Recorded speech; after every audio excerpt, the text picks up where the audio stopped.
sell one, buy two is a trap. It's a trap. Coming this from a property agent. For a long time, I didn't believe in like buying property. Like even after like I became an agent, like I think for a while, like it was hard for me to like fully like believe in the product, to feel like okay, like buying property as an investment like makes sense compared to other instruments. If I were to push this ahead, which I can easily push it and close the deal, this is where I will say that for this client, even if you purchase a correct property, it is a trap. I do not allow myself to spend more than $10 a day. Huh?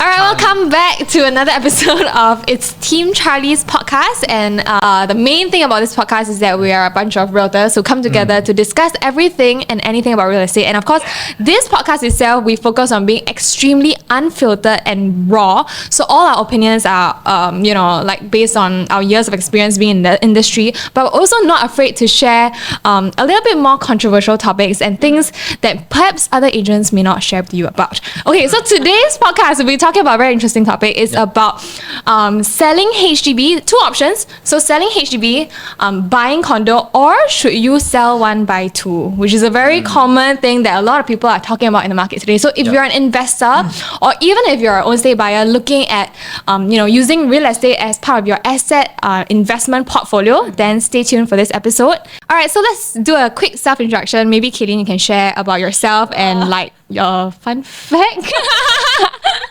I'm nothing fun, but okay. My name is Kaylin. I've been in the real estate industry for almost 10 years.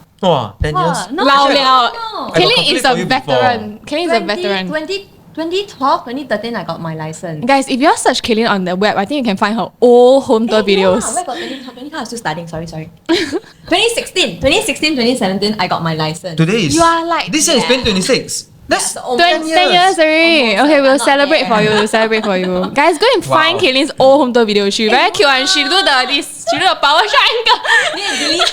Delete. Okay, so that's Kaylin. Yeah. And then we have...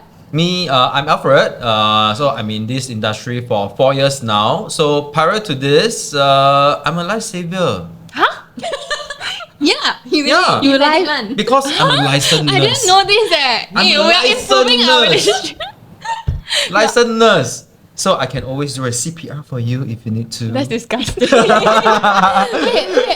you have to take a course for this, is it? Of course, yeah. So I Oh. graduated from Ngee Ann Poly. So I was the 4th batch of the nursing cohort. Oh my god. Yeah. I didn't know you're a nurse You didn't know? I didn't know. Oh, hey, since day one, I introduced myself as a nurse already. I mean, I don't remember lah. Okay lah, yeah lah. But so I was a nurse. Then prior to entering a real estate, I was in a corporate training industry. Yeah, so I was like, I talk so much every day, conduct so many training courses, but then I'm earning a fixed income. You know, if I talk the same number of hours, but in sales, that would be different. Oh, that's true. That's true. So that's how I entered. So has it worked out for you? So far so good. I'm still surviving. Yeah, more than that, more than surviving lah. Yeah. Okay. All right, I'm Phyllis. I think I've been in the industry for about 5 years already. So prior to that, I was a student lah. This is like my first real like full-time job Yes. since. But I started when I was in the last year of uni, so I didn't really have like a transition. I just kind of continued after that. Yeah. And then I've been with PLB from the start until now. Yeah. Okay, so we're gonna dive right into today's topic. Very interesting topic. I think a lot of us have a lot of differing views on this. So many of you will be in like if you've dabbled into real estate, you'll be thinking, okay, if I want to take my property to the next step, what should I do? And then they always consult agents. All agents have different views. All agents want to like tell you to sell one and then go and buy two because then they get to do all the transactions. That's 3 transactions if you think about it in a real estate term. Yes. So what I do want to find out today is like, is this sell one buy two or sell one buy one or whatever? Is it like a trap that you end up having to pay more for either option? Yeah. So which is the right way for you to get rich in that sense? Okay, just off the bat, what are some of your like thoughts? Sure, I go first. So I think to answer this question, I think it really depends on like the person's objective, whether it's more for like a lifestyle thing. Because I think a lot of people upgrade for lifestyle first of all. It's like, all my friends sell already MOP, then they upgrade to like condo. it looks nice, so they also kind of want to do it. But there's always that like investment sort of perspective now, and I think with a lot of younger buyers being a little bit more educated, there's a lot more like real estate content on the platforms now also. So I think people are becoming like more aware how property planning can really bring them to like the next level in terms of like asset wealth. Yeah, so I think that's also fundamentally that kind of mindset that is coming up now. So I think it really depends on where the buyers or like the owner's perspective is going for, like what kind of direction do they want to go for. That I think it would really determine like what kind of routes they want to take. Because condo, it's very nice, but to be fair, not all condos make money. We have seen so many cases that the condos don't make money, lose money. It can lose more than 1 million. All your hard-earned savings just go down the drain. So I think it really like comes down to like project selection also, and then understanding what the goals are in the first place lah. Yeah. Personally, I feel that real estate, sell one, buy two, is a trap. It's a trap. Coming this from a property agent. Okay, of course, the caveat is that this will end up being a trap if you didn't look at your dollar and cents carefully right from the start. Right? You feel that, now the interest rate is low, so I can commit high. You didn't think about, whether you have sufficient liquidity or not. You go all in. So if you show hand, right, then that will be a trap. And then importantly is also your active income, right? Is your active income, are you considered a high income earner or not? Even if you're not a high income earner now, then do you also see yourself progressing fast enough in your career, right? If all these considerations are not done well, then it is a trap. Because why? It is property is a e-liquid. Right, so it is always easy to enter, but it's always not so fast and not so easy to exit. So sell one, buy two. Fundamentally, I always look at what is your active income. And then because you sell one, buy two, right, that also means that it's a husband one, then the wife one. So so that's my first thought. Okay, so quite interesting. Just now you said like to not show hand, right? What does that mean? Okay, so it is the same thing. For example, if I use my profession as an example, right? Before I come to real estate, I first thing upfront I ask Melvin, how much do I need in order to transit full time to being a realtor? Because being a realtor, you got work doesn't mean you got money also. You need to have closing, right? So then upfront, Melvin tell me say, Alfred, you need to save at least 60,000. I say 40,000 for you to transit. This will be your monthly expenses for the next 1 year. The remaining 20,000 will be for advertisement. Right? You need to prospect and so on and so forth. So all in 60,000. Now, likewise, if I were to apply the same principle into real estate, not going show hand means that at least for the first 4 months or at least for the first 6 months, can your mortgage be fully covered or not? Right? Without you having to top up right away. So I think that would be a safety net, right? Now, so that's the first part of the safety net. The second part of the safety net is that will your daily spending or your monthly spending be affected just because you buy a property? So a lot of time, I do see other realtor, calculate without a safety net. Because they just want to, without a buffer. So they just want to make sure that they can purchase. That's it. Whether you got safety net or not, whether you have sufficient for your money spending or not, this one not my concern at this juncture, right? So then that is how it ended up being a trap. Okay, agreed. I think for myself, like for a long time, I didn't believe in like buying property. Like even after like I became an agent, like I think for a while, like it was hard for me to like fully like believe in the product, to feel like, okay, like buying property as an investment like makes sense compared to other instruments. Because like I think when we do like when we go through all the exercises and like when I listen to other agents also, a lot of the numbers are oversimplified, like what you mentioned. Like you just really don't count like things like your other miscellaneous expenses that really like jack up the whole cost. And also the another thing is like something that we don't talk about enough, I feel like, is also like buying the right property. Because I think more often than not, maybe I give it like less than 50% of the people who buy property don't buy the correct one. Which ends up being like like a liability next time. And then like when that time comes, then when you actually calculate your ROE or whatever, it just doesn't like make sense.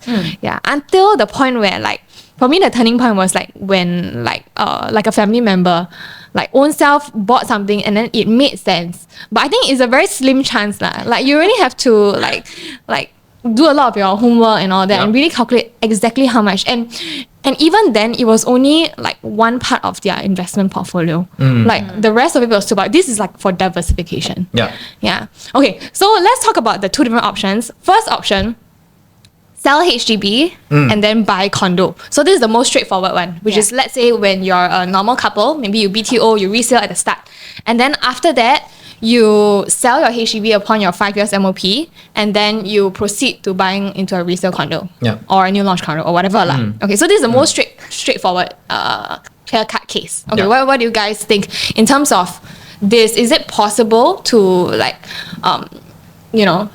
Upgrade. Upgrade lah in that sense? And when we talk about upgrade, it's talking about like profits. Okay, maybe I can share a little bit on this. So I do have quite a few clients that come to us and ask whether should upgrade and all. So of course, like I think adding on to what Alfred mentioned, we will always go through like the timeline planning first, the financial calculations. And when we talk about financial calculations, we really want to go like the deeper level, not just like sell, buy, how much you can buy, like what's the comfort level in terms of like income, whose name should come and buy, who should own like what kind of asset class. So I think all those needs to be done properly. Coming back to like the buffer also, we also always want to talk about cash flow. So whether the monthly installment is sustainable, because sometimes my income can be very high. But I might have a lot of my own personal commitments like family, kids. Right. So the monthly installment might not actually make sense at this current season of my life. Then it might not make sense to upgrade. Or maybe the plans can be different. Like it can be 2 smaller properties, or I might even want to keep my HDB and then buy something else instead. So I think the plans can be very fluid, basing off like your own personal resources, like the number of names you have, your finances, your income, your spare cash, your CPF, like all this needs to come in totality. Then we can sort of like move forward lah. Okay, but I can share this one. So this one, he also owned a HDB. They are a SCPR couple. They had a 5-room HDB at Canberra. So also just MOP, very standard lah. I was like, okay, what do I do now? So they came to us, they consulted. It was quite a long session. I remember like 2-3 hours in the first session. What? Okay. And because there was a lot of permutations for, especially this family, because SCPR, then who comes up to buy, their end goal is always to property. So but PR need to pay additional buyer's stamp duty. So whether it made sense at that point. And then they also were thinking like buy 1 or buy 2. So it's like a lot of different calculations. But straightforward, right now the end result is that we sold their 5-room HDB. We upgraded to a 5-bedder condo within Canberra, or rather Woodlands again. Okay, so wait, so why didn't they go with the 7x2 option? They wanted to, but because of taxation, so the PR will have to pay the ABSD. And also I think at this point, right, they are still growing their family, as in like pregnant. Literally growing. It's that funny. Okay. So I think like space was more important. Okay. So I think if financially they were to go 2, they might have to end up with like maybe a 3-bed with a 2-bed. Okay. Right. Then I think it wouldn't make sense in terms of like the next 5-10 years, because the 2 kids are growing up going to primary school. So the own stay needs now need to come first. Plus the growing family. Then the parents came in to stay and then got helper. So a lot of different people coming in. Agree. Okay, so for them, right, if we take a look at this, right, so eventually we bought Sky Park Residences, 5-bedder. This was like back in 2022. So we got to backtrack so that we can see the real results today. How much did they buy? They bought at 1.81 mil. Wow, that's crazy. This is crazy. At that point, right, it's record high. Mind you. Okay, I remember. Yeah, Sky Park was going crazy at the time. Okay. But at that point, we still tell them it was like a good investment. We did believe in like that project, that particular product. So fast forward, let's see how it's performed today. Okay, so today, right, these are actual transactions like done already. So I'm not even talking about asking prices. I'm talking about like done deals. Wow, 2.38, 2.5. Right. So you can see like the prices for that 5-bedder, it has moved up quite a lot. Now it's like Jan 2026 as we are filming. The latest transactions were like last few months. So these are like really actual transactions that have been done. So if I kind of like take it back in the last 3.5 years, how it has performed, right, is a 570k in terms of like total quantum gain. And then if we move down, right, in terms of like, let's say return on their capital or their investments here, right, it's a 31% increase in the past 3.5 years. So if we take it down like per year, that's 8.8%. But of course, this is gross. So to caveat, I have not minus off like agency fee, if let's say they want to sell, whatever, Yes. duty, so on and so forth. Yeah. So gross wise, they are getting back about 8.8% right now. If they want to kind of exit also in this Yes. portfolio. And if we always ask back the question, okay, what if we just kept the HDB? Right, that would have still made money, the HDB also moved up. So Yeah. right now the HDB has also performed well. It's at 800k now. But of course, if you remember in the start, right, we sold it at 710k in the Yes. year 2022. At that point, let me caveat also, it was record high. Okay, 710. Yes. So Yes. we also did break the record at that point.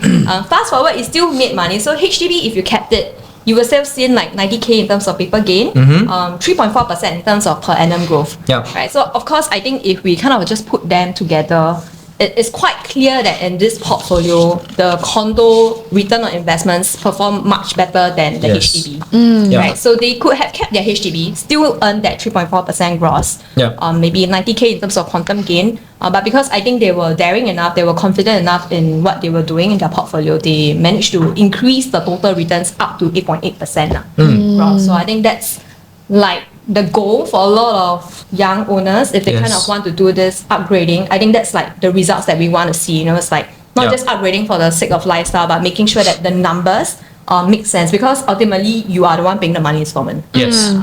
Yeah. I think because on this I just want to hop onto what I think there is also some level of coincidence to what I have done as well. Okay, now this is I wanted to talk about this okay, slide 1, yes, over here. So the thing is, hold on, where is it? Okay, now if you look at the bottom, okay, why are y'all seeing this? Usually this don't really happen in podcasts, but it's just that the way when I'm thinking what to share, if I were to put it into slides, it take too much time. So I just write onto pen. It's so much easier. Traditional old people. Traditional, yes, but I'm only 36, guys. Okay, now so we want to always talk about your life goal, which is what Colleen mentioned just now. Okay, like life goal, I usually, for ease of reference, I split into 4 levels. Whether you want to use property to plan your retirement fund, whether you use it for legacy planning, whether you value flexibility, or even you are very risk averse, you just want to enjoy the moment plus a very low commitment. Either way, all right, you will easily fall into 2 or 3 out of 4 of it easily in your entire life. All right. Now, so the most frequently that we see one, right, is people who want to plan for their retirement fund. They want to plan for legacy planning. They want flexibility as well. Now, these already easily take up 3 out of 4 of what I've written over here. Now, so how you look at it, right, you will have to fall into what we call the private residential, right? Why is that so? Because if you want flexibility, only private residential can give you flexibility. HDB can't. One good example will be what? The equity, right? So if you require equity term loan without having to sell a property, that is already one part of the flexibility already. Okay. Now, so if you look at the sorry. I say Old people is like that. Old people is like that. Yes. Okay. Now, so just now, right, what Colleen shared is for own stay. Yes. Okay. Now, so you want to own stay plus you want to have a little bit of an investment portion. Okay. That is how it can work as well. So I always share with my client that if you want to look at having ROI, you want to have experienced capital appreciations. You have to look at it from the investment lens. Okay. Right. So this is where the annual growth range for property, right, ranges anything between 3% to around 8% thereabout. Okay. Conservatively, 3 to 5 per annum, okay, is 跑不掉 one. Yeah, but that is considered on the low side. Debatable Debatable lah. But 跑不掉 is I think not really. It's like a lot of people will 中到 one. not even experiencing 3%. Like yeah. Okay, I've seen like portfolios. Okay, of course, like different kind of like products. I had one who come to me. Okay. She owned 4 properties. Oh, I know. One or two bedroom, right? All of it was less than 2% per annum growth. Yeah, but okay, we are talking about. Of course, maybe they have chosen like the wrong or like the wrong product. wrong from the start. Of course, that's why they came to us for consultation to see how they can tweak it. Yes. Yeah. But I think like what Alfred is probably trying to say is that 3, 4, 5 should be the bare minimum The bare that minimum. you should be hitting. It's not how, If not, you just put into stocks and bond. Yeah, CPF also. Yeah. CPF also perform better than the property. CPF also perform better. Yeah. So the kind of the typical kind of property that we see people gain 3 to 5%, all right, have at least fall into these two lah, right? The first one is a smaller bedroom type, right? Anything less than 3 bedder, right? Or you purchase you purchase a property in a location that has in a lesser demand location. Then that is where you experience, right? Okay. But if you are able to pick a correct property, right, and we call them the high performing asset one, right? Roughly, if say higher side, I think on average is about 8% there about, which is the condo that you recommend just now. Right? The example that you show. Okay. Now this one is anyhow bomb one. I go back to 2018 from the URA data. Okay. Why I choose 2018? That is because that is happened before Pre-COVID, yeah. Right. COVID we see skyrocket Yeah. So people would then say, hey, Alfred, you shouldn't use that kind of that year for, right? So how then do we even get to achieve the 8% per annum? Of course, we use this PLB mode analysis, right? So that is where what we use to the framework that we use to help our client to pick the correct property. Okay. Now, so it's just so nicely, right, that I also happen to use that quantum. You purchase at 1.8, you sell at 2.2. In fact, your client sell at 2.3. If based they on, do lah, if they do lah, right? Based on the example, If they do, okay. yeah. So that actually puts up to 22% gain, right? Based on 2.2, but yours is 2.38. Okay. Now, when I talk about this, right, okay, we want to see actually that kind of gain, does it really make sense or not? And especially you are using it for own stay, right? So there is there isn't a second income generation, which is the rental part. Yeah. Okay. So then a lot of people will say, hey, does it make sense or not? Because there are also costs that involve. So over here, I list it down very, very transparently is the risk to consider, right, in a property. Yeah, the risk to consider for a property is that there are actually costs that involve one. Inevitably, it will have to take place, right? So I split it into two portions. One is for the recurring cost, another one is a one-time off costing. Right, so on the left-hand side is where you will see the recurring cost, for example, bank interest, income tax, property tax, insurance, MCIT, blah, blah, blah, the home maintenance, so on and so forth. On the right-hand side is the one-time off costing. You will see the consultants' commissions, stamp duty, renovations, and legal fee. These are the one-time off costs. Okay, so if you want to look at it, I'm not going to go through in details. If you want, you can just pause the video, you take a look. Okay, but say for example, based on the 22% gain, that's a $400,000 over 4 years, minus off the cost that you have to incur over 4 years, 250,000. Right, you will conservatively, you will still get a net profit of 150,000, right, and that's equivalent to 37,000 per year, and that exclude rental income. Why did I mention that? Because if assuming, right, after 4 years you want to buy another property without having to sell the current one, then that's where you can rent out essentially that your rental income should basically by default cover at least your bank interest. Yeah. Right, so that will be another recurring cost that you save already. Okay, right, and then because home maintenance, you can actually also declare it to income tax. Rental, your rental expenses. Yeah, your rental expenses, Right. Yeah, so that you can also declare. So that will actually further help you to reduce the cost and increase your net profit per year also. Yeah. So I think sometimes it is always important that you look at it from an investment lens point of view. You don't get so caught up with like the emotions part. If you think 22% not enough for you, right, you keep another 1 more year, right? The assessment is whether you want to keep it or not only, Yeah. Right. Yeah. So that's my point of view and how I take risk into considerations to assess my ROI. Okay, I realized that when y'all talk about like this upgrading kind of pattern, right? I want to ask, like, what kind of situation will you feel like, okay, it's not worth the upgrade? Like, you would recommend the client not to do this upgrade? Because I think everybody's like, in general, like, the aspiration is, okay, I want to upgrade Yes. condo, whatever. Yeah. In what kind of scenarios would you not recommend this? I have quite a few actually that, like, when they come to me, I tell them, like, I don't think Just this stay is your like, HDB. Yeah, this is not like your season. One, usually in terms of like financially, I think it's gonna be overstretched. Okay. In a Yeah. sense that I sell the HDB, right, I really need to hit like this top price I really need to buy this like bottom price to do the switch. So it's like very tight. And I don't like that feeling because I think that if you are, you know, it's Stretching, so tight and then you yeah. don't have any reserves, right? What if Tashula, Something happens. Correct, like something happens, you know, or you lose your job, you don't have that kind of income to supplement that money installment, then I think it's a very, very big risk that you're taking on yourself. Yes. And I think it would really put like a lot of family problems that are probably more emotional into place, and that of course leads to like other social challenges that we have seen. Okay. Quite a lot of times, you know, like sometimes people come to us is Fight. fight. Yes. Then we become therapists. Yeah.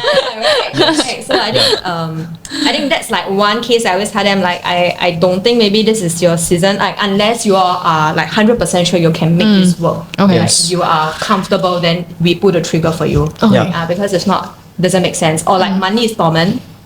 I think a lot of people like to like overstretch sometimes. So okay, if you are taking up bank loan, if let's say even my income cannot take up like the full 75% loans, there are creative ways like pledging, unpledging, right, to Yeah. that bank loan amount. Yes. But I think whether that money installment is sustainable for you is another question. Like you can push up so much, but whether that money cash flow Yes. is going to make sense is another thing. Yeah. So I think that's something that people Hopping on that, okay, I give a scenario. Let's say now the both of you got more than enough for your 25% plus buyer stamp duty down payment. You got it ready. Yeah. Okay. And then you also are looking at a condo where there is a high rental demand. Okay. Okay. Based on these two, will you purchase? Will you be For investment. Yes, for investment. But I got no backup savings. Means I wipe out, I no more already. Okay. Good question. But the rental can cover my monthly. Minimally. How much is the top up? How much is the top up? Oh. Yeah, okay. minimally No, but how your much is the interest. top up first? Okay, wait. Now I just want to ask this two. You do, Because now interest rate very low, Yeah. so we Yes, cannot say like yes, that. yes. Yeah. Okay, I give you an example. So 1.5 years ago, I have a client who come over and say want to purchase for investment. Okay, resale, not new launch. Okay, I calculate. I realized that wow, this guy straight away got 30% down payment ready. Okay, but eventually, I didn't accept this client. I didn't accept this partnership. Okay. Simply for one reason. He has got too high a monthly expenses on lifestyle. Okay. So what he didn't share with me is this. Okay. 30% covered because he got it from inheritance from his parent that passed down to him. So he for a long time he keep this inheritance looking for a right thing to spend on. Okay. Okay. Now, and then he say, I also not worried because I already targeted one condo which has got high rental demand. So that one he also settled. Okay. But what I do realize is that per month, this potential client only earn 8,000 per month. Okay. But he told me that he spent 6,000 a month. Okay. He go for 4 holidays a year. He still has Okay a car lah, loan. 6,000 I feel like it's not that bad. But Really? but he only earns 8,000 lah. I mean, Yeah, he yeah. put in context. Yeah, correct. So you got to put into context. Yeah. So, but if you look at a percentage, he spent 80% of his saving already, of whatever he earn, of whatever he earn. Okay. Yeah. So he is betting on what? He is betting that the rental response will always be good. Oh. Okay, to end on that, no, never do that. I have so many things now that are taking more time than usual. Exactly. Right. Exactly. Unless you're holding a landed lah, then I think like the rental. So the thing is this, right? The thing is this. You can never blame property for not being a good asset. Blame the lifestyle. Honestly, blame the lifestyle. So the thing is this, because for any other typical agent out there, okay, if the agent see that you can have 30% ready, and this client tell me say this condo he want to buy, he already locked it in already, okay. means that as an agent, I even just save need my to- groundwork, I don't You just need to research go for there him. and transact. I just need to transact for him, But you didn't feel So And okay, then I after want to that, know what. no, not just purchase, I can still do his rental, True. That's like 2 deals, Okay, so I want to know what happened in the end. Okay, in the end, I politely tell this client that I don't feel that it is safe for you to purchase. Because when he came to me, right, okay, it was still a 4 point something bank interest. high interest rate. Back then, it was 1.5 years ago. Nobody know that 1.5 years later, right? drop. Right now it will be 1.3%, ma. Who Yeah. knows? Yeah, correct. But I need to 凭良心, right? I need to touch my conscience and say, if there is going to be a 6 months, 4 to 6 months, where if this unit happen to be untenanted, how? Then what is his response when you say that? I pointed it out to him. I put everything onto the paper. I say that, brother, you take this thing back home. You sleep on it for 1 week. Yeah. Okay. In the end, okay, he never come back to me. So means what? Did he buy or not? I don't know. Oh. But at least at that juncture, my conscience is clear. Okay, like, you feel like you didn't. I push didn't. him down somehow. This is where if I were to push this ahead, which I can easily push it and close the deal, this is where I will say that for this client, even if you purchase a correct property, it is a trap. cash flow, like Cash flow. So ultimately, right? Okay, I want to say, when you buy a resale, it is always about the value gap. Right? Is it worth buying or not? It is a value gap game. If you buy a new launch, it is about a near future transformation. Okay. Right? You are betting on that. Okay. Nobody can say guarantee that you sure earn money one. You have a don't worry about rental. Nobody can be so sure. Right? Ultimately, it has to be also your active income. Right? And your lifestyle. From there, then we can craft a unique plan portfolio for you. But at least for now, when I look back, I'm glad that Didn't do it. I didn't do it, and because I also don't need this deal for me to survive lah. That's where I can Wow. holistically, give an honest opinion.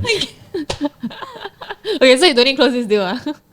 But I mean, but of course, I never regret. At least I sleep well at night after that consultations. Yes. Okay. I think, okay, so what other scenarios would you not recommend, like, this kind of upgrade? Okay, for me, like, personally, I think another reason to not do the upgrade is if you are going into a lower tier private property. Yeah. Meaning to say, because just some of the examples that we're talking about are 4, 5 beders. Yes. Like, it's an actual upgrade where the Size also next bigger. asset is a stronger asset. Yeah. If you are transitioning into a less strong asset, Yeah. then I don't think it's worth it. Like, for Yes. example, some clients come to us, they have 4 HDB, and then Yes. they maybe have a couple and 1 kid, and then because of budget constraints, they only can buy a 2-bedder. Yeah.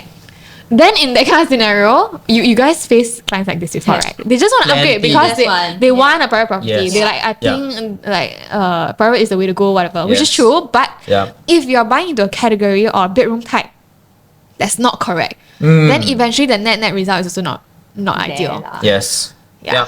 I think personally, I had one case where I think it was 2 or 3 years ago. The client wanted to sell their 4-room flat to buy into a 1+ study. Okay, so 4-room flat and then go to 1+ yeah, study. so the Wow. 4-room flat you still got 3 bedrooms, right? Yeah. But they wanted to buy into a 1+ study. Just for status change. Yeah. Can we do a meme? Can we do a meme like, come, I clap for you? No lah. Okay, maybe they're enjoying it. Maybe their lifestyle. Okay. So there's 2 aspects that we can look at it from, right? One is their own lifestyle, their emotional. Yeah, These yeah. are things that we try not to like dabble in because it's their own Your life. own life. Yeah. So we only come in from an investment or a real estate Yes. analysis kind of standpoint. So like after advising, then she's like, no, I still want to buy the 1+ study. So I transact lor. 你不做别人也做了吗？ No, Yeah, it's different he's so because like determined even already. after laying out the cons and all that, this is still something Yeah. that she wants to go for. It So fit different them. people have different priorities. Yes. Some people want more of like an investment, so they'll Yeah. put like 80% on investment. But Yes. for her, it's like 80% is a Lifestyle. lifestyle. Yeah. Yeah. So for this kind of case, you caution her like 4 years later, you probably still cannot sell, never earn money, and she's okay with it. Okay. Yeah. So then we move forward lah. So Yeah. so different kind of scenarios. We have different strategies, Yeah. but Yeah. when you come and then we have a consult, what we do is that we lay out all the different strategies, and then to give you a bit of clarity, also like which kind of options have what kind of like Pros and cons cons. and things like that. Yes. Yeah. Okay. Let's talk about the more interesting scenario, which is the sell HDB and buy 2. Sell HDB and Sell 1, buy 2. Okay. Okay, this one is quite like I feel like Heavy. controversial because there's a lot of opinions on it. Yes. Okay, let's break it down. Yeah. So if you okay, so anyway, caveat is that if let's say you're on this investment path, right, and from the outset, right, your HDB, the way of manner of holding is wrong, right, then you don't have an option. Yeah. Yeah. Is that Like me. yeah. Like our Alfredo here. Alfredo. Because if your holding, like manner of holding is wrong, right, there's Yes. only one option that you can take, which is option 1. Sell. Yep. Yeah. So, but if let's say you're in this category where you did it, Correct. not say correctly lah, but like Structured yeah, properly. structured in this way where you can do this second, where option B is even an option for you, then this is one you can consider. Okay. So we backtrack to the HDB. There's also a lot of opinion about like if it's like right to do this option where you hold one is the owner and then the other person is the occupier, because that one you for the occupier you cannot use CPF and Yep. things like that, right? Yeah. So Yep. in what kind of scenarios would you not recommend if let's say someone comes to you like I'm gonna apply for BTO or I'm gonna like buy a resale, like should I do this option or not? Because everybody will say do owner occupier because so next time you can sell. It really depends on your finances. I feel that like is the most, because if you are young, you go for BTO. Most of the time, maybe the active income you need it combined to get that certain loan, so you can like proceed with the entire purchase. So if let's say or like the monthly installment. So okay, maybe even if you don't need this person's income to do up the loan, but the monthly installment, your CPF cannot use if you're occupier. So I think that drastically affects one's like lifestyle, Yeah. especially when you're that young. Yeah. You know, you just started out. Confirm like traveling is more important than like house sometimes at that Yep. point. So I think financially it's whether it makes sense and whether you can support the loan fully on your installment. If you can, then you should bite the bullet and do it. Yes. Right. But if you can't, then it's not a choice anymore. It's you Yeah. just have to bite together. Yeah. It's better to, I feel, still own a house, whether it's HDB or condo. Yes. You settle like your own needs first, then you like struggle and then do nothing and then you just get like priced off everything. So, Okay, chances are at the start, a lot of these people who are, let's say it's a young couple, like just come out, graduate and all that, and I'm gonna buy BTO, chances are it will still be a stretch, yes. right? Yes. Correct. So to what extent is this like, how much like is a comfy stretch? You think like, okay, because like when you first graduate, this is your highest income earning years, Yes. so you wouldn't know in the next 5 years, How your much your income, trajectory, like chances are you will move up a fair bit because you're in your 20 plus and then you're gonna Yeah. accelerate and work and things like that. So Yeah. at the start it's gonna be a stretch one. Yes. So how do you advise like how much is of a risk is okay to take? Because it's very hard to project. I think Yeah, no, but I really think very personal. Like some people okay with like, okay, I can save 50% of my income every month and I can pump it to the house. Like I'm comfortable. But some people like only comfortable with giving maybe 20% or 25% of their income to the Yeah. house. Then we also have clients that really can do like 80% Yeah. of their income. So I think it's super like based Yeah. on like your Risk own- appetite. Yeah, your risk appetite and like how Yes. you own self spend your money. Okay, Yeah. I have two views. The first one is a blanket opinion across the market. Okay, I feel that a stretch that is still comfortable will be 60-40. 60 towards the property, 40% then towards your money spending. Okay. So if a couple will have about 10,000 per month, then 4,000 for spending the 6,000 for property lah. All right. But my second view is my personal Yeah, because principle. you my didn't personal do this. appetite. You Yeah. didn't I do didn't do this. this, But did right. you know this option existed? At that time? Back then, no, I wasn't. I wasn't okay. interested So you yet. think in hindsight, if I knew this option, what would I do? Okay. In today's context, based on how I look at my finances, my finances behavior is I will do 60-40, but 40% towards property. Then 60% towards my personal saving as well as my monthly expenses. Yeah. So right now, right, I always tell my wife, say the next time if I were to upgrade, right, 60% down payment, I don't care. So you Wow. rather have lesser loan. I will have only 40% loan. Okay, What? that's aggressive. That's aggressive. Yeah. That's aggressive. Why? Huh? Why? Okay, because I enjoy my current lifestyle. I enjoy flexibility. Okay. Okay. So for example, if one day I no longer like my work and I want to walk away from it, Okay. when I look at what gives me courage is the number of the amount of saving I have in my bank account. Period. Okay. That bank account saving will give me the courage to say whether I want to walk away from my current job or not. Give you that option. But if you don't pay so much down, you have more savings. If I don't pay, but then I will keep thinking, Money then my is not money there. mortgage is high. Then I cannot don't work. Yeah. You But, see? but then you come back, you take that amount from the down payment that you're not paying, right? But I think it's just like a mindset thing. I tell you it's a psychology it's a thing. I tell you Right. when you also have so much money in your bank, right? You will also tend to spend one.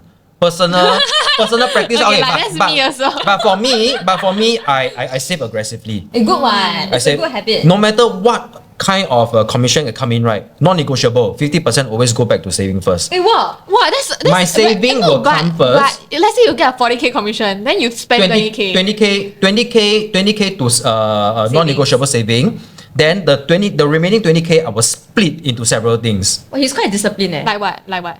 Okay, so how much I give myself to eat per month, which is $6.50 times 2 meal times 1 month. So your whether Yeah. it's high from a buffet. Then depends on after your that, I will also split to like my car. I will split to my car. travel. I will split to what I Okay. to A feed lot my of mom. You know, for very, very long, right? For the 5 years since I've been working, right? When the commission comes in, right? I have my like one main bank account, which is your spending bank account, and then Yeah. all the other like saving stuff, right? Yeah. Like for example, if a 20k commission coming in, right? I at one point my bank will only have maximum 1k in my savings account. Because you What never. happened to your 19k? Into like never investments touch. and savings. Yeah. So every time, right, my bank account maximum will have 1k. But it's a only. good habit. I cannot. Because how much you spend? Your type only 650, what? 1k not enough, man. I'm 1k enough, more than enough. Yeah lah. So that's why. Majority I spend on my wife. Eh. Hey, please, wifey, watch this. Hey, one day I tell you my spending on a normal day, I do not allow myself to spend more than $10 a day. That's. Serious. I think you go away lah, you. Or, guys, if you don't believe, you follow me for one guys day. spend very little. Okay, you follow me for one day, Wait, you will but see. Do you include like car and all? That's like separate. No, car is expenses. guy gyro. No, The car is 10 not Your 10 counted. is just food and. Just Yes, food my personal daily spending. Oh, okay. No. Huh? Then you go restaurant eat how? Huh? Never go. I don't go. If I were to eat alone without my wife, I will always go hawker center or coffee shop. Then if you eat with your wife, then what's the budget? Then I will ask her, what do you like today? What do you like today? Can lah. Like that lah. Some points Yeah. What? That's crazy eh. Yes, that's how I will prioritize saving. No, you don't buy like things, man. Like no, okay, wait. Sorry, I need to understand. got very low I need to desire. understand this. $10, you got breakfast, lunch, dinner, right? Dinner I always go either my mom's house, is not my mother-in-law house. Leverage. Leverage, guys. So leverage. lunch is $10 lah, budget. Kind of thing. Breakfast and lunch or High five It's McDonald's meal crazy 都不够现在。so I don't buy hello, soft he drink. vegetarian. Oh yeah, sorry. Hey, vegetarian even more expensive, okay? Right. Yeah. That's crazy. $10 is crazy. Can Yes. you live life a little bit? I'm living my life. I look at my bank account and I'm alive. Okay, then what you want to do with this amount in your bank account? I will save. I will invest aggressively. Then This money investment, is just money if it's not this being investment used, right? aggressively inside my stocks or whatsoever or in my bonds. Okay, this is to prepare for my future down payment. If I were to upgrade, when I see the right season or the right property that comes around. Okay. Yeah, this is where I want to achieve a 60% down payment. Okay. Well, wait, clients are not there. I would like to say that. I can't even like, Okay, I tell you let's say for example, right, if I do a rental today, okay, a room rental, $1,000, non-negotiable, $500 go into my saving. Okay I lah. don't care. This is how you're I crazy, handle You're my crazy. finances. And all this work is to save for your down payment. Yes. So Okay, that okay, what's the end outcome? You want to earn money from this property, or you want to stay in a condo? Okay, so my bottom line is that okay lah, I will not allow myself to buy the wrong property, right? So whether is it for Okay. investment or own stay, it doesn't matter. What matter is how much loan am I taking? Okay, no, but what is the desire? Like your desire is to earn money from this property, or your desire is to stay in a condo and live this lifestyle? Wow. Okay. You know what I mean? Because Yeah, it's a all the different things route. that you're doing, right? Yeah. The objective is to earn money, ma. To have money, right? Because you see, you're happy with savings Okay. in your bank account. I think in the reverse method. My life is I want to go debt free. My debt free means I got no car loan and I got no property loan. Okay. My desire is to live a debt free life. That's his level of peace lah. No. Okay. So what No, I'm trying but to say is earn money is in a very cloud kind of thing, ma. You 3% per annum also earn, 8% also earn. So how much no, is you see that everything that you've been saying is money driven. like what I'm trying to say is that money is a means to an end, ma. Like some Yes. people they earn money so that I can spend on travel. I can spend on buying things. Yeah. But all you've been saying is that you earn money to earn to save money, yeah, right? then your money do what? My- You see, my, then you my, say, my, that's why I my, ask you, my money compounding then do what? What you gonna do with the money? You die, you cannot take Sister, the money. I don't have an end goal right now. Okay, because right. No, the thing is, we are trying to uncover no, Alfred's the thing is, I have very low desire in material stuff now. So what to do with it? Okay, I tell you, You means don't know. okay. For example, I tell you my desire. Stop working by the time I hit 45. I have 9 years runway from now. Okay, then after you okay, stop okay. working, what are you gonna do? Spend the money lah, right?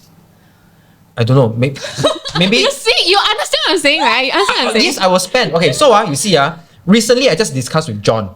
Okay, in Dizaru, they say, hey Alfred, why you don't want to upgrade to? Is our tax still there? No, I mean our. Yeah. Okay, the other you way see, I lah. feel Okay, good this is again. just how life is. Yeah. Okay, it spin you around. Okay, then.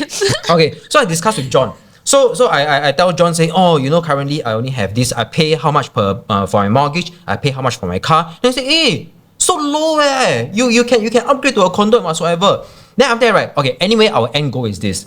Our end goal for me that he have discussed together with me is that by 45, I will have 2.5 million in cash, which will generate a 5% dividends per year, and that is equivalent to about plus minus 126,000 per year dividends. By then, I will just live on my dividends. That's it. Retirement lah, Retirement by 45. So I have 9 years runway from now. Okay, so you need like property needs only the next 9 years. And if you longer, you find us. No, just kidding. No, you see, the thing is right. Okay, I don't know whether can say on podcast or not. For a very long time ago, my mentor taught me that the best currency in the world is freedom. Fair. That is the best currency in the world. Okay. You want to have as much. Can I say on the podcast? If not, you're just censored. You want to have as much FU money as possible. Oh, okay. When you don't like someone or you don't longer like the environment of the working environment, can just you can out just lah. walk away from it. So what's the end goal? I don't know. I don't know. Whatever that makes me happy. Yeah. I think your end goal is like freedom lah. My end goal is freedom, and I'm always working towards that. So later on, I can share with y'all how to have, if I were to restart my property all over again from 5 years ago, how I will structure my property. Which in the past, when I purchased my resale flat, I wasn't a realtor yet. Yeah. So. Yeah. Anyway, Okay, back to what we are discussing. Yeah. Sell one. Oh, sell 1 by 2. Sorry, you have your case study. Sell one by two. Okay. Let's talk about this option. Let me see. Sorry. Maybe someone buy two. Okay. Let me share this case study then. Sorry, we have one last option, right? Which is like Keep don't an do HDB. nothing lah. Yeah, do nothing Sorry, option, okay, we'll talk yes. about it later. But let's talk about this one first. Can. We talk about this. So this one is sell 5 from HDB, same, just MOP, at that point, most of the time you can maximize the cash profits, I would say. Then they decided to buy 2 properties, but very straightforward. This one of them, so 2 names, right? 1 name each, husband, wife. The wife name, as we were like looking for houses, the market moved. So she actually got priced out for the ideal sort of product type that we wanted to go for at first. Yep. But of course, in the end, we pivoted lah. So this was what happened. They own like 293B Compassville, 5 from HDB. At that point, just MOP also. This is the very original plan. We were going for 1 own stay 4 bedder. Okay, you don't necessarily need to go like 4-5. Sorry, I know we've been showing you like 4-5, but a lot of people go to 3-4-5. Yeah. 2. It depends on your needs. I'm just saying this is a bigger family once again. This is when what year? The This 4 bedroom only less than was 1.4 million. hold on. Wow. This was in 2023. Wow. 2023. 223 Crazy. bedroom can buy under 1.4 million is crazy. Right. That's why we're Crazy. like, go. We'll go. Okay, but of course that project has certain age lah. It's like not one of the newest projects. Project. Yeah. Riverville Crest. Oh. Is it Riverville Crest or is it called the Riverville? Something I can't Riverville remember. Crest. Riverville Crest, correct. That one. Okay. So size was important and they needed that location because their kids were going to school nearby. So they needed like comfort and accessibility. lah. Yeah. So own stay need was very clear. It was like non-negotiable. We are going this like few areas only. Narrowed down. We managed to find something. We secured that. Other plan was to go one for investment. We wanted to get like a 3-bedroom first. Like ideally, the bigger we can go, the better it is. So 3-bedroom, but our budget at that point was a little bit tighter. So we were only having a budget about 1.3. Okay, 2022, right? If you caught the first wave where Brownstone and Visionaire just MOP, they had 3 bedrooms, compact units, of course, going under 1.3. Wow. Yeah, and it's like brand new in the sense that it's just MOP. It's walking distance to MRT. There's enough amenities, I feel, in that area. So that's where we recommended them to go, because if they were to go back to Sengkang Punggol, 1.3 at that year, you cannot find anything like for 3 bedroom, like confirm nothing. Yeah. So that was like the original plan now. But of course, as time go, right, the whole like Brownstone, Visionaire all moved up. Yeah, so transactions started clocking. So their worst fear came true. Like they got priced up actually of that one. Yeah. We did take a little bit of a break. We hold out at first. Let me show you. So these are actual transactions that happened in Brownstone Visionaire area. December 2023, you can see 1.28, right? You still can buy like a decent 915 square feet 3 bedroom. Wow. And then it moved. Like just like maybe fast forward half a year, 1 year later. Wow. Yeah, it moved. It really moved. Then it became like 1.34, 1.375, as high as that. Yeah, so we really just got priced out because our budget was quite tight. So coming back to like buffers, like non-negotiables, of course they could have like pull out their stocks, increase their budget, maybe go back to like a 3-bedder. Yep. But I think we discussed quite thoroughly is that financially, we'll be very clear that 1.3 is like a hard stop, like nothing above. Yeah, so we say, okay, never mind, then we pivot. Yep. Of course, sometimes we say that maybe don't buy like 1-2 bedrooms if you can. But I think at that point, we still saw like some opportunities at Canberra for the 2 bedrooms, but a 2-bed 2-bath. Yeah, so this 2-bed 2-bath, right, very clear cut as forever for investment for now. Yep. Whether we want to sell 4 years, 5 years, 6 years later, it's up to us whether we want to like reinvest that portfolio. But at least for like maybe not going for a 3-bedroom, going a 2-bedroom, the rental yield was pretty good still. So September 2024, actually the 2 bedrooms also moved up at that point, the prices. How much is it now? 1.135. Right now, if we fast forward, I have not gone and checked it, but it's about 1.1, actually higher than that also. Wow. 1.1 plus already, but it's only, I think we bought it in 2024, so it's about a year-ish now. How much Yep. is the rental there? The rental there can cover 3,335 depending on the season that you're going for. Yeah. Okay, so but the beauty about like selling 1, buying 2, right, is that your total asset value, right, actually if you combine these, maybe you still have gone for like a big 4 or 5 bedroom 2.5. Yep. Right, but the beauty of like splitting the 2 is the cash flow. Yeah, your cash flow like significantly dropped by a lot because you can rent out 1, you collect that rental income, you still got CPF, don't forget, like both of you are working Oh, that's there. true. So Yeah. you can use CPF on both sides. Correct. So then like actually with CPF, right, their monthly installment in totality, after they take like rental income and all, right, to own that 4-bedder plus that 2-bedroom, right, it's only 2008 lah, I give you monthly installment. I think it's extremely affordable lah. Yep. Yeah, because to own a 2.5 without like paying the full like 2.5 leverage, your cash flow, I don't think it impacts so much. Like 2008 is a very comfortable for dual income. Yes. Yeah. So Yeah. I think that's like the beauty for buying 2. But it only can happen if I think the structure is right, Yes. finances are right, and it's comfortable plan for a family. Yeah, because not many people may be able to do this also. Yeah. So they were like insistent they want to buy 2, is it? Yeah, actually they had a lot of money in stock market. A lot. Then So they why- were asking then whether did want you to pull out. consider, like, okay, why don't you just upgrade into bigger one? So at that point, 4-bedroom was enough already. There's no desire to go like maybe landed cluster at that point. Yeah. The kids' needs came first. And I think for them, they are also quite prudent. So like buffer is one thing they talk about, like safety runway, how much savings they want to have. Touch wood, because we were very prepared. At that point, the job market not very stable. If you remember 2022, 2023, that area. Like Tech and all, correct. And they were actually in tech also. Oh, okay. So they Wow. had that buffer already. And then Yes. they decided, okay, let's go into something a little bit more stable. So property investment was something they were quite confident in Yeah. rather than like the stock market. So they pulled out quite a lot of funds there. Still kept like a healthy portfolio in stocks, diversification. Yes. Then they did this so that the monthly installment still makes sense also. I think on this sell 1, buy 2, my one, I have another opinion. May not He think it's a trap. may not may not necessarily be selling, but is how I will redo it. Wow, where is it? Hold on, sorry. 老花. 不是 this one. Okay, now, so just now I keep using myself as an example. So let's say if I were to rewind back 6 years ago and how I will redo my entire portfolio is this. Okay, the end goal is this. The end goal is that you will still see that I have 2 property, all right? But then I'm not living in two of this property at all. Okay? Yes. So this is how I will. Rent best. Yes. Yeah. So this is how I will do it. Okay. Assuming I buy me and my wife we are married. Okay. And then after that we buy a EA with me being an essential occupier. Okay. Okay. And then after the 5 years or 6 years, right, my EA are fully paid. All right. Now, as of this morning, I have checked. My EA can rent for 4,500. Okay. Now, then after that, I rent it for 2,500, and then after that, I rent a 2-bedder at Orchard. Now you can see, actually I blanco it. Actually, I had the name of the condo, but I blanco it.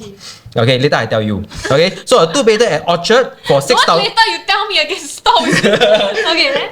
Okay, for 6,500, and this 2-bedder is a 935 square feet, super comfortable. Okay, now so that means that every month I only need to do a cash top up of $2,150 in cash. All right. Now, this 2-bedder condo, assuming if I were to purchase it, okay, because I checked the transaction this morning, this one was actually sold for 2.5 million. All right. Now, if I go with today's interest rate at 1.3% over 25 years, actually per month I have to pay 7,300. But if I were to use my EA rental income to subsidize it, I only pay 2,001. All right. So now, right now, this HDB is a cash cow for me because I've already fully paid my EA, right? Okay. So 5 years later, all right, my name is free. All right. I'm still an essential occupier, but I can buy. So right now, I will buy a River Cove EC that only TOP in 2020, but MOP in 2025, which was last year. Yeah. All right. Now, as of this morning, I checked. There's a 3-bedder, 1109 square feet that is selling at 1.83 million.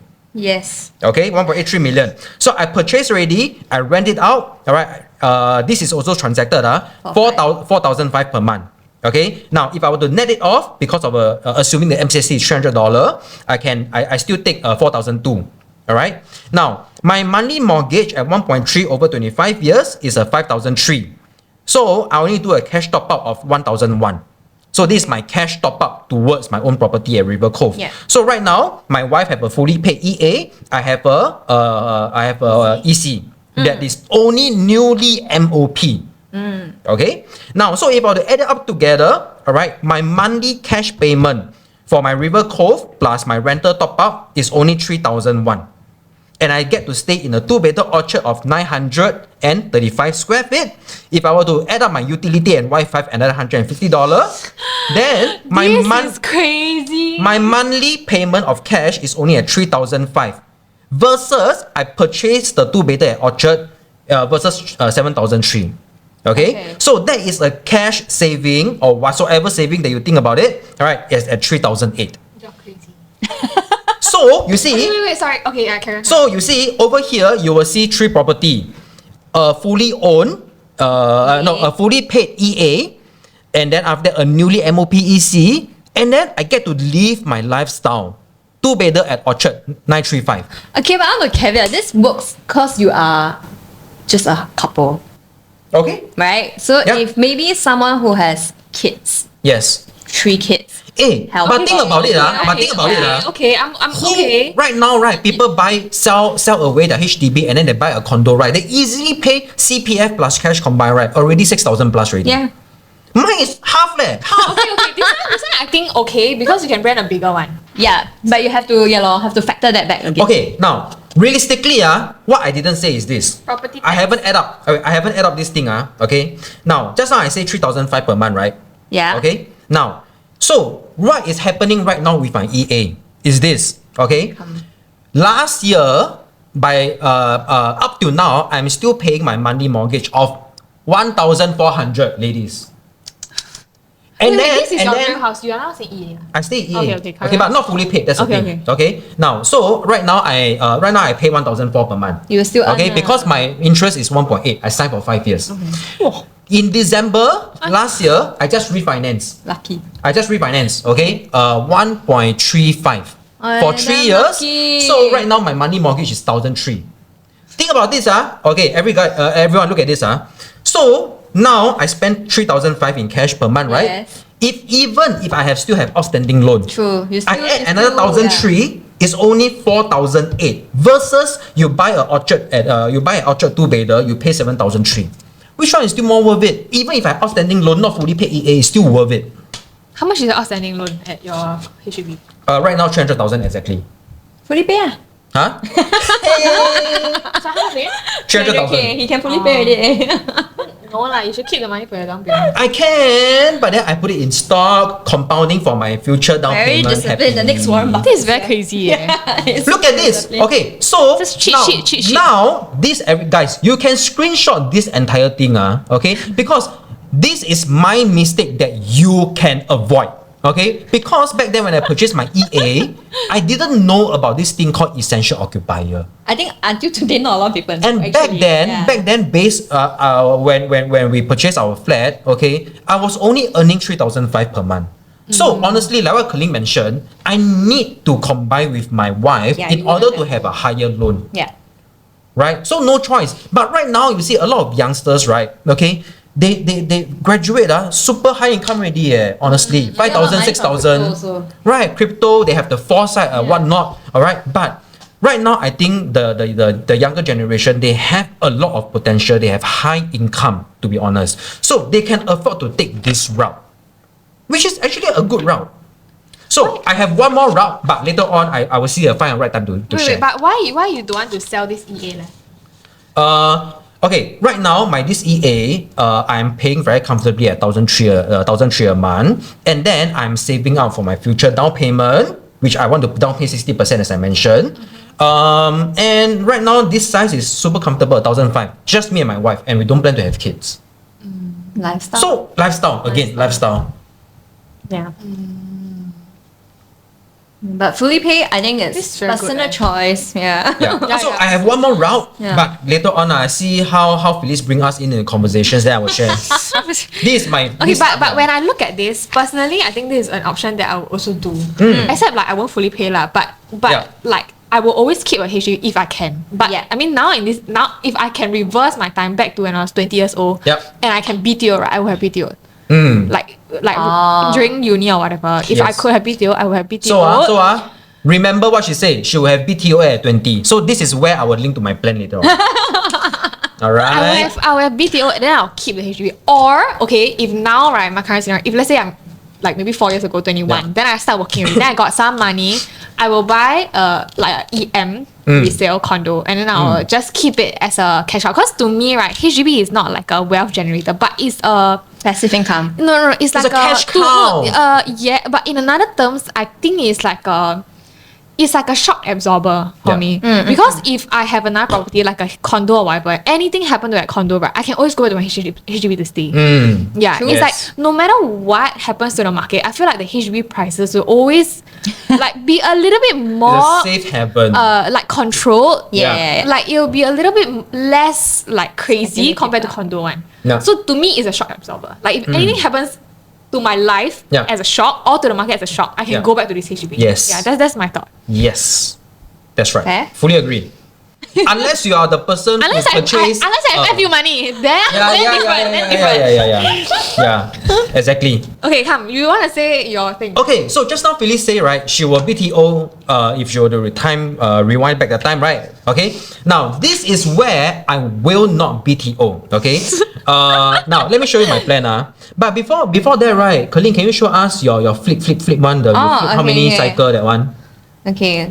Yeah, because This one is for aggressive I use profiles, that. is it? Yes, but in Chinese we call it 先苦后甜.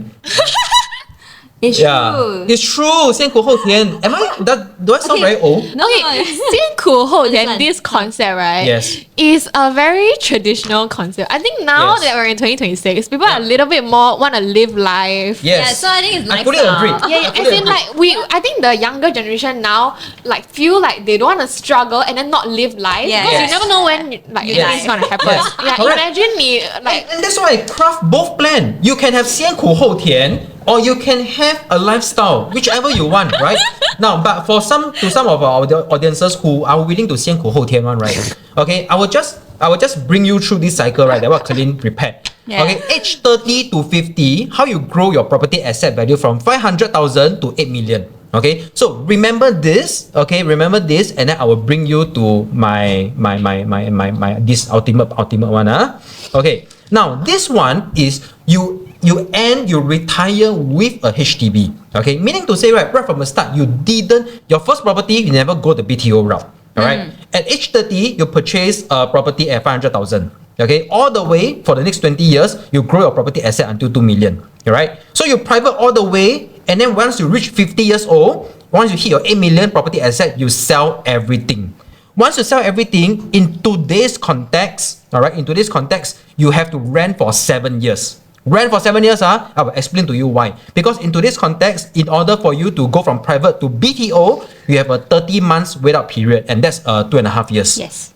Okay, assuming you go for your BTO newly built, not sales of balance, that's another 4 years. To build lah. To build, right? So that's already 6.5 years. Okay, and then after that, you go for 6 months renovations. So before you can move in, so that's a total of 7 years. Okay, now because you have a property asset of $8 million, all right, I would safely assume that you can fully pay off your BTO flat. All right, now assuming your BTO is 800,000. Because by then, 20 years down the road, who knows, right? Okay, 800,000, I don't want to say any better, all right? Then after that, you rent for 7 years, per month is 6K, that's 500,000. And then after that, you have a super atas renovation of 1 million. It's not impossible. Maybe next time. That's too much lah, guys. Hey, okay, but because I want to exaggerate the number so that it still makes sense for you, because who knows what happened 20 years down, right? So if it's 1 million, if it's not 1 million, then anything is and think about it, this BTO, right, is your retirement home. Last home now. Last home right? So you want to live comfortably or not? It better be like got LV carpet, I tell you. 1 million now can okay, so be it. You have an LV carpet. You have an LV light and lamp also. Okay, so total out your cost is 2.3 million. Okay. But in this 20 years, after spending 2.3 million in cash, you are not taking a single loan, mind you. You retire with what, 5.7 million. Yeah. Comfortable or not? So you only save your last bullet until the very last one, 5.7 million. This is an extremely long saving plan. But you got 5.7 million. Assuming just now Phyllis say, right, 1 million renovation is too high. Okay, I cut it down to 500. Then you got more lah. You got 6.7, 6 point something Yeah, Shook or not? Yeah. Shook or not? I tell you, shook or not? Okay, so guys, How many years is this whole plan? 20 years. Yes. 20 years, and I use Colleen flipping method. Okay, but to be fair, that one, right, only works if you are actively working, right? You have like good income that can continue. Government want you to retire at what age? 65 65. This one is how you can retire at 50. Yeah lah. Still better than government plan.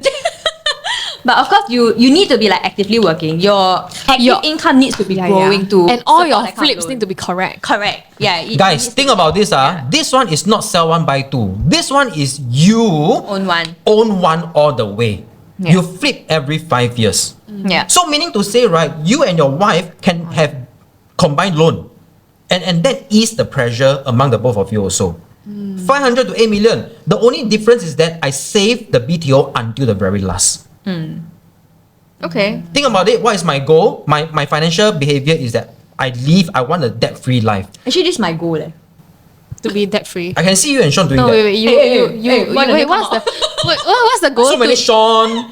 What's the goal to be debt free? No, so okay, Your like goal is to different. the flip, or the goal is to my goal is to be debt free one. But Okay. like my belief from young, right, is also okay. But this is like family culture. I think. Yeah. From young, like my father always tell me like you should always aim like private first. In fact, if you can, you go landed first because it's always easier to come down than to go up. Yeah. Then so he's a 先苦后甜 one Yeah. like what you mentioned. So Yeah. it's I like agree, but there's a lot of ifs. there's a lot of ifs. So it's like you need to Yeah. push. Like only when you're young, then you push, then you work harder. Like when Yes. you're old, like how you gonna do that kind of thing. Yeah. You know, to be like, honest- that's like where I started. Like Yeah. I straight go private. I never think of going to HDB. So Yeah, so agree. as we continue to be a consultant for years to come, right?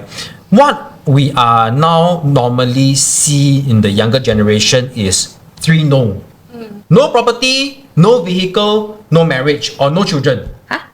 Okay. Really? Yeah, As they in, want like, to they don't enjoy. want any of They it. don't want anything. Why? They don't want anything because. I want Liabilities. everything. Yeah, lor. I want everything. So you see, the thing is, instead of having a car, I Grab. I don't need to find parking. No jam. Okay, I no nothing. understand this. Okay. Okay. And then I agree with that. I got no mortgage, so meaning I don't have to be tied out to a single job. Then what, If I want a rent? sabbatical, I can have a sabbatical. Oh. 6 months, But where you 1 stay? year. Wait, Right? then what, rent? They rent. They rent a 2-bedder. Okay, sorry, I can't deal with that uncertainty in my life. I think this doesn't Cannot. You see, relate to how I That's what we think, right? We Yeah, think yeah, that yeah. if you don't have a property, you don't have an asset with you, you feel uncertain. But without mortgage, without car loan, There's no liability. that is no liability, and that is certainty to them. Yeah, so I think So personal you see, right? Okay, why am I sharing this is because I think we as a property consultant, we need to grow together with our consumer. We need to grow together with the market and to craft a plan that still fits them and not tie them down all the way. Yeah. So with the 2 plans that I'm sharing just now is that we will still come across consumer that is extremely disciplined and they're perfectly fine to go with whatever property cycle that you plan for them. But there are also another group of consumer where they value flexibility. They want low commitment, low financial commitment. And that's where I think the own one HDB, own one condo, but then you stay in Orchard, that one is a lifestyle to them also. And that's actually very low commitment. Yeah. Right? Yeah. So that's how I see it, and that's how we can grow together with our consumer. Fair. Agree. Yeah. Okay, I think we summed up most of the options. I mean, the last option is pretty straightforward, lah, which is like Do nothing. to stay. nothing. Oh, but I mean, just one thought that I do also realize that I come across a couple of like rich people, like millionaires or whatever, like business owners and things like that, who like really believe in just holding one HDB. Yeah. Yeah, like yeah. you know, Really like pay you lor. then you see a lot. Time you go HDB classes, right? It's like Yeah, Lambo, whatever, but Yeah. they're like really rich, but they just wanna hold one HDB. Yes. So different schools of thought, because some of these people have different like Life goals. yeah, and investment Yeah, they have things also. other So this is just Yes. one of the few options if you want to use property as a form of investment. Because Yeah. at the end of the day, like when we advise from the property standpoint also. Yeah. Okay, so that sums up I think the main gist of the podcast. Any Yeah. last thoughts? Any last thoughts? No, don't have. I think I already share very passionately just now. Yeah. All right, thanks again for staying with us through the It's Team Charlie's podcast. And of course, we're going to be having very exciting guests coming out also. Next round, we Wow. probably have a few more of our younger consultants come on to share a bit of the younger perspective also. Lah, huh?